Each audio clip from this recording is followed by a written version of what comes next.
दोस्तों आज हम पढ़ने वाले हैं क्लास 9 इकोनॉमिक्स का चैप्टर नंबर 1 जिसका नाम है the story of village Palampur. मतलब एक ऐसे गांव की कहानी सुनने वाले हैं जिससे काफी कुछ नया सीखने को मिलने वाला है कि कैसे हम किसी चीज का प्रोडक्शन करते हैं और कैसे हम अच्छा प्रोडक्शन कर सकते हैं। और दोस्तों साथ में हम यह भी देखेंगे कि आखिरकार गाँव के लोग जीते कैसे हैं और पालमपुर के लोग कमाते कैसे हैं और इनके कमाने के कौन कौन से साधन है। तो चलिए स्टार्ट करते हैं।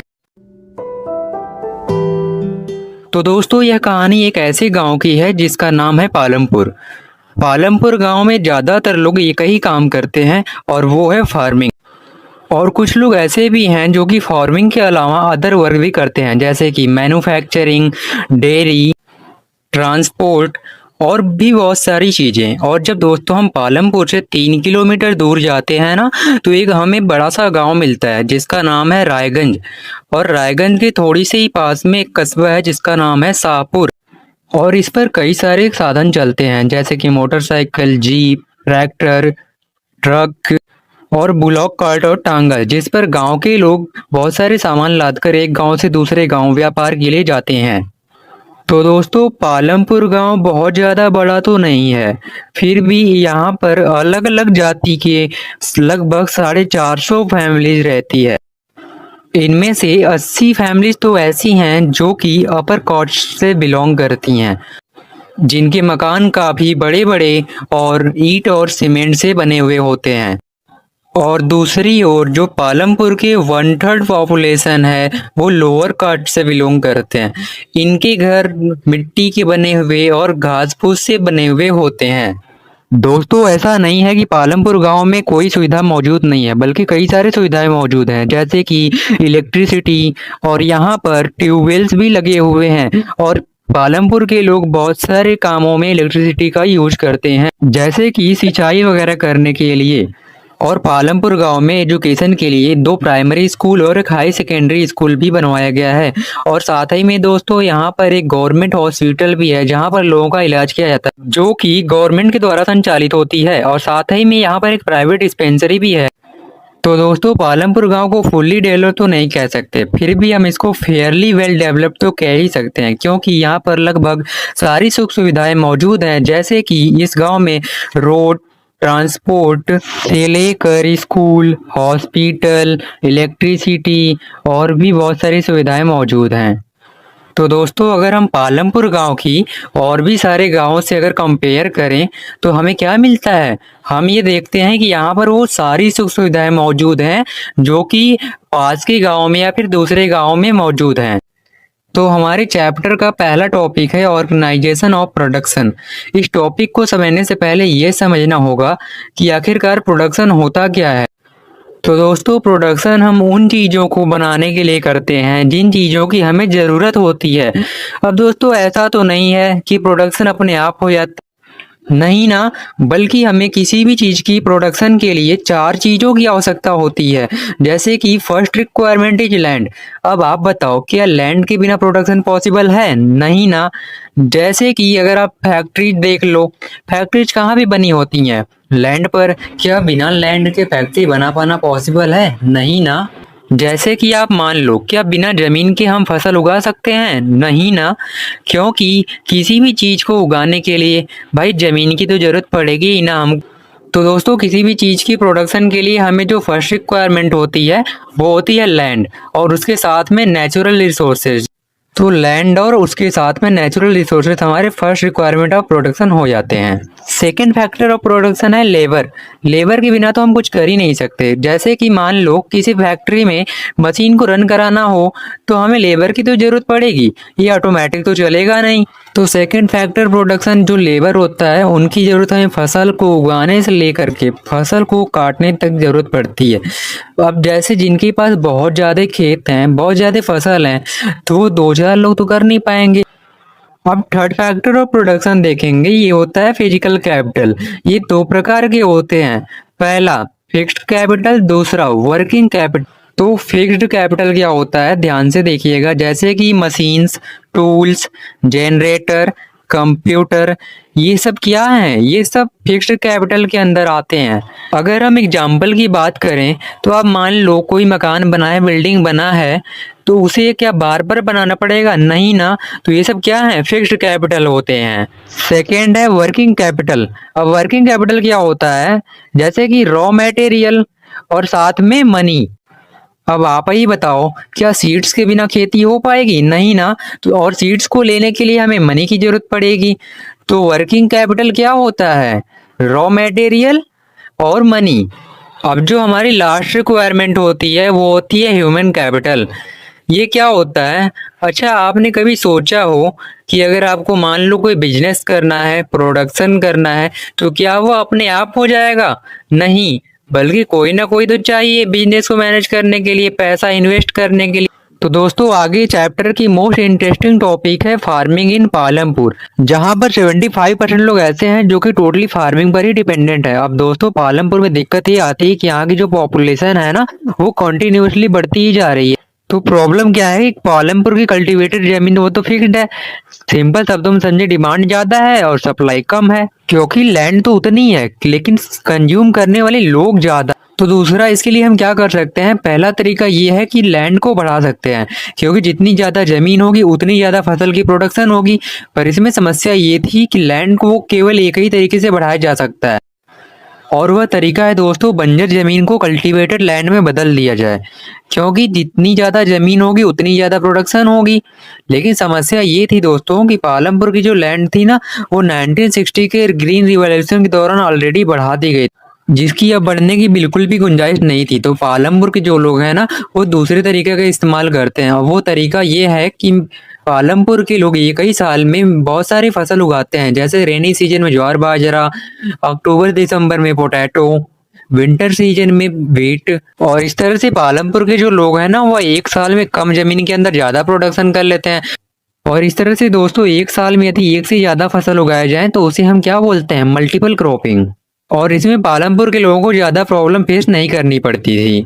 अब दोस्तों, मल्टीपल क्रॉपिंग के अलावा एक और तरीका है जो कि हमारे पालमपुर में प्रोडक्शन को काफी ज्यादा बढ़ा सकता है, तो वह तरीका है मॉडर्न फार्मिंग। दोस्तों, मॉडर्न फार्मिंग क्या होती है? जैसे कि मशीनरी का इस्तेमाल करना, जैसे ट्रैक्टर, थ्रेसर, हार्वेस्टर, इस तरह से और भी सारी मशीनें होती हैं जो कि इनमें यूज होती हैं। अब साथ ही में HYV सीड, फर्टिलाइजर, पेस्टिसाइड, ये सारी चीजें हमारी मॉडर्न फार्मिंग में इस्तेमाल की जाती हैं। अब जो दोस्तों आप मॉडर्न फार्मिंग पढ़ रहे हो, इसकी शुरुआत हुई थी 1960 ग्रीन रेवोल्यूशन के दौरान। इसमें क्या हुआ था कि जिसमें बताया गया था लोगों को कि आप ट्रेडिशनल फार्मिंग को छोड़ करके मॉडर्न फार्मिंग में जा सकते हो, जिससे फसल की उत्पादन जो है ना, वो कई गुना ज्यादा तक बढ़ जाती है।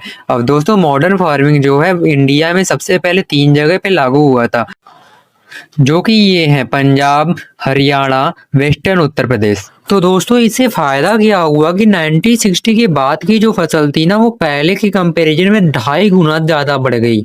और दोस्तों, ऐसा इसलिए हुआ कि हम मॉडर्न फार्मिंग के अंदर ना HYV सीड्स का इस्तेमाल करते हैं। तो HYV सीड्स क्या होता है? तो ये सीड्स ना ट्रेडिशनल फार्मिंग के कंपैरिजन में काफी ज्यादा उपज देते हैं, जिससे कि हमारी बहुत ज्यादा पैदावार होती है।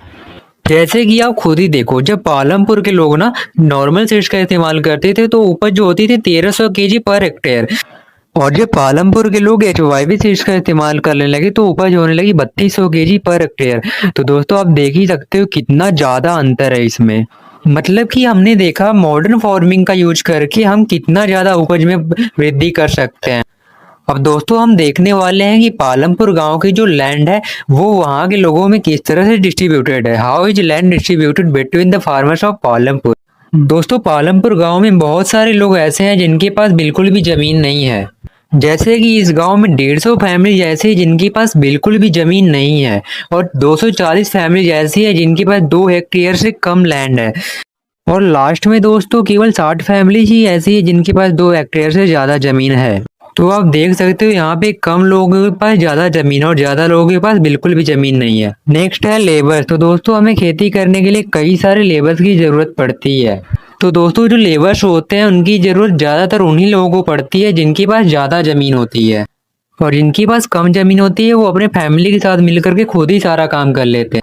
तो दोस्तों लेबर टू टाइप्स के होते हैं। पहले वो जिनके पास बिल्कुल भी जमीन नहीं होती है और वो अपनी इनकम जनरेट करने के लिए दूसरों के खेतों में जाकर के मजदूरी करते हैं, जिससे उनकी जीविका चल जाती है। अब दोस्तों दूसरे वो होते हैं जिनके पास जमीन तो होती है लेकिन वो एक्स्ट्रा समय में जाकर के दूसरों के पास काम करते हैं, जिसके बदले उन्हें कुछ पैसे मिल जाते हैं, या फिर काम करने के बदले ना उन्हें गेहूं चावल जैसे कुछ अनाज उनके चॉइस के अकॉर्डिंग मिल जाते हैं। अब नेक्स्ट आता है दोस्तों कैपिटल, और कैपिटल का सीधा सीधा मतलब होता है मनी यानी कि पैसा। अब जैसे कि दोस्तों अगर हम देखें तो मॉडर्न फार्मिंग में बहुत सारी चीजों की जरूरत पड़ती है, जैसे कि ट्रैक्टर, फर्टिलाइजर, पेस्टिसाइड्स और सीड्स। इनके अलावा और भी कई सारी चीजें जो मॉडर्न फार्मिंग में यूज होती हैं। अब दोस्तों आप ही बताओ, इन सारी चीजों को अफोर्ड करने के लिए मनी की तो जरूरत पड़ेगी ही। इसलिए जो पुअर फार्मर्स होते हैं वो बड़े बड़े फार्मर्स, बड़े बड़े ट्रेडर्स या फिर मनी लेंडर से मनी उधार में ले लेते हैं, और वो पुअर फार्मर्स को उधार दे भी देते हैं, जिसका इन्हें काफी ज्यादा इंटरेस्ट भी चुकाना पड़ता है। और इस तरह जो स्मॉल फार्मर्स की खेती होती है ना, उसका पूरा का पूरा पैसा इनका कर्ज चुकाने में ही लग जाता है। वहीं दूसरी ओर जो अमीर फार्मर्स होते हैं उनके पास ज्यादा जमीन होती है। अब जब ज्यादा जमीन होगी तो ज्यादा फसल उगेगा। तो जो अमीर फार्मर्स होते हैं ना, वो क्या करते हैं कि जो अनाज निकलता है उससे पहले तो उसे खाने के लिए स्टोर कर लेते हैं। अब जो उसके बाद बच जाता है उसे मार्केट में सेल कर देते हैं, और फिर उसे बेच करके जो पैसे मिलते हैं उसे अपनी सेविंग में सेव कर लेते हैं। और इस तरह से साइकिल रिपीट होता रहता है। इसी टॉपिक से रिलेटेड एक क्वेश्चन है कि what is surplus. Surplus mean an amount that is extra और मोर यू नीड। इसका सिंपल सा अर्थ ये है कि जो हमारी रिक्वायरमेंट होती है उसको फुलफिल करने के बाद जो हमारे पास एक्स्ट्रा बचता है वो होता है सरप्लस। तो दोस्तों आपने स्टार्टिंग में देखा था कि पालमपुर की जो 75% लोग हैं वो टोटली फार्मिंग पर डिपेंडेंट हैं, और बचे हुए 25% लोग नॉन फार्मिंग एक्टिविटीज करते हैं। मतलब कि यहाँ पे सभी लोग खेती बाड़ी ही नहीं करते हैं, बल्कि कुछ लोग और भी काम करते हैं, जैसे कि डेयरी। अब डेयरी क्या होता है दोस्तों, पालमपुर में लोग डेयरी में जैसे कि गाय भैंस को पालते हैं। अब जो उससे मिल्क प्रोडक्शन होता है उसे रायगंज या शाहपुर में जाकर के बेच देते हैं, जिससे क्या होता है कि उनका रोजगार चलता है और इसी से वो अपना अर्निंग भी कर लेते हैं। अब दूसरा है दोस्तों स्मॉल स्केल मैन्युफैक्चरिंग इन पालमपुर। अब ये क्या होता है, इसमें पालमपुर के वो लोग जो छोटे स्केल पर मैन्युफैक्चरिंग करते हैं, जैसे कि अब दोस्तों पालमपुर गांव में ना बहुत सारे लोग ऐसे हैं जो कि गुड़ की मैन्युफैक्चरिंग करते हैं और उसे रायगंज शाहपुर मार्केट में बेच देते हैं, और यही इनकी अर्निंग सोर्सेज होते हैं, जिससे इनका और इनके परिवार का गुजारा होता है। अब तीसरा है दोस्तों शॉपकीपर ऑफ पालमपुर। अब ऐसा नहीं कि पालमपुर के लोगों को कोई भी सामान लेने के लिए गांव से बाहर जाना पड़े या फिर शहर जाना पड़े, बल्कि पालमपुर में जरूरत के सारे सामान मिलने वाले दुकान उपलब्ध है, और इस तरह से यह भी काफी सारे लोगों का अर्निंग सोर्सेज बन जाता है। अब दोस्तों लास्ट है ट्रांसपोर्ट और फास्ट डेवलपिंग सेक्टर। तो जैसा कि आप लोग जानते हैं कि जो पालमपुर है वो काफी ज्यादा कनेक्टेड है अपने आसपास के गांवों से और कस्बों से, जैसे कि रायगंज और शाहपुर। तो ऐसा नहीं है कि यहाँ के लोग एक गांव से दूसरे गांव पैदल ही निकल पड़ते हैं, बल्कि इसके लिए पालमपुर के बहुत सारे लोग ट्रांसपोर्ट की सुविधा देते हैं, जैसे कि कार, बस, टेम्पो, और इस तरह से यह भी उनका अर्निंग सोर्सेज बन जाता है। तो दोस्तों आप लोगों के लिए एक नोटिस है, जो आपने पालमपुर गांव की कहानी सुनी है ना, ये एक्चुअली में रियलिटी में एग्जिस्ट करती ही नहीं है। मतलब ये एक काल्पनिक गांव है। अगर मैं आपको ये पहले बता देता तो शायद आप इसे रियल लाइफ में फील करने से बिल्कुल ही चूक जाते। तो आई होप आपको ये चैप्टर समझ में आ गया होगा। अगर आपको लगता है कि इस वीडियो में कुछ क्वालिटी मिली है तो यार आप लाइक और सब्सक्राइब कर सकते हो। तो मिलते हैं नेक्स्ट चैप्टर में। Take care, bye bye.